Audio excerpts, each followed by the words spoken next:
Habari marafiki, leo tuzungumzie kuhusu maambukizi baada ya upasuaji wa mgongo na jinsi ya kuyazuia na kuyatibu.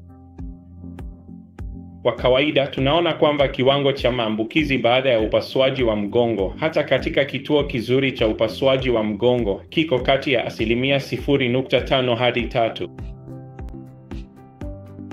Maambukizi ni tukio la kusikitisha kutokea baada ya upasuaji wa mgongo. Kwa kawaida, maambukizi yanaweza kuwa ya ngozi au chini ya ngozi, ambayo tunaita maambukizi ya juu. Au inaweza kuwa maambukizi ya ndani yanayosambaa kwenye misuli, fascia au hata kwenye mifupa. Au inaweza kuwa maambukizi ya kiungo au sehemu fulani ambayo hatimaye yanahusisha diski, vertebra au sehemu ya epidural. Kiumbe kinachosababisha maambukizi mara nyingi ni Staphylococcus aureus. Sasa hebu tuzungumzie kwa nini maambukizi hutokea hasa. Kimsingi, wakati mwingine inahusiana na mazingira ya chumba cha upasuaji na wakati mwingine kuna sababu zinazotokana na mgonjwa mwenyewe. Tunapozungumzia sababu zinazotokana na mgonjwa, kuna sababu nyingi kama vile kisukari ni mojawapo. Maambukizi ni ya kawaida zaidi kwa wagonjwa wanene au wagonjwa ambao wametumia steroidi kwa sababu fulani, au watu ambao hawapati lishe bora, au watu ambao wamekuwa wakivuta sigara kwa muda mrefu. Tunapozungumzia sababu zinazohusiana na upasuaji, inaweza kuwa kutokana na muda mrefu wa upasuaji au upotevu mkubwa wa damu, au mfereji wa kutoa majimaji baada ya upasuaji pia unaweza kuwa chanzo cha maambukizi. Kiwango cha maambukizi pia huwa juu zaidi kwenye upasuaji wa marekebisho au tunapofanya uwekaji wa vifaa kwenye ngazi nyingi za uti wa mgongo.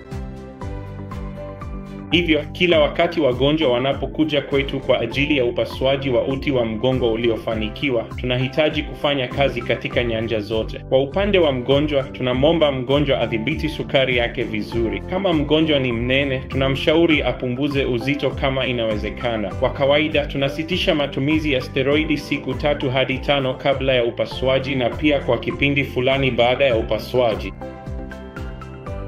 Tunafanya vipimo vya KERP na S pamoja na kuchukua sampuli ya kidonda ili kuchunguza kama kuna maambukizi yoyote ambayo mgonjwa anayo. Pia tunafanya kipimo cha maambukizi ya njia ya mkojo ili kuona kama mgonjwa ana maambukizi ya mkojo. Vilevile, kabla ya upasuaji, ili kupunguza kiwango cha maambukizi, tunatumia vitakasa maalum na dawa za kuua vijidudu kama vile chlorhexidini ili kupunguza uwezekano wa maambukizi na kufanya eneo la upasuaji liwe safi kabisa. Pia, tunatumia vitambaa vya kufunika mgonjwa vinavyotupwa baada ya matumizi kwa kila mgonjwa ili kupunguza kabisa uwezekano wa maambukizi au kusambaa kwa maambukizi kutoka kwa mgonjwa mmoja hadi mwingine. Tunazingatia sana matumizi ya antibiotiki pia.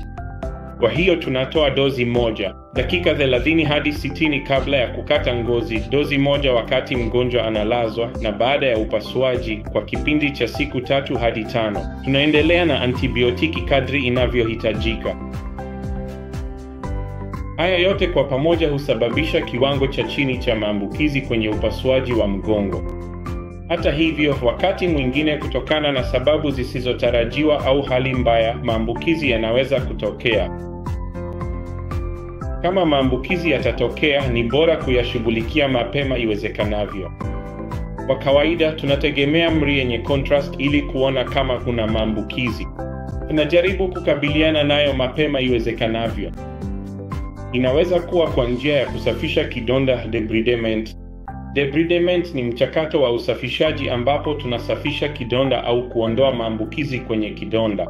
Tunaweka dreni ili kutoa damu yote chafu, usaha au chochote kinachopita pale ili chanzo cha maambukizi kianze kushughulikiwa. Pia, tunamwomba mgonjwa adhibiti sukari yake kwa umakini mkubwa. Madaktari wetu, daktari wa magonjwa ya ndani na daktari bingwa wa kisukari wanamsaidia mgonjwa katika mchakato huu. Tunamwomba mgonjwa aache kuvuta sigara. Tunamshauri mgonjwa ale chakula chenye lishe bora, hasa chakula chenye protini nyingi. Na tunafanya ukaguzi wa mara kwa mara wa jeraha na mavazi ya jeraha na kutoa dawa zinazofaa ili kutunza maambukizi.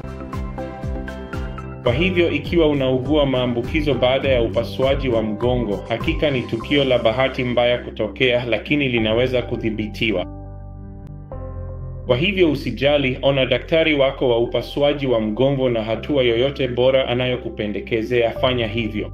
Na kwa matumaini utatoka kwenye maambukizi haya na utakuwa na upasuaji wa mgongo wenye mafanikio. Asante.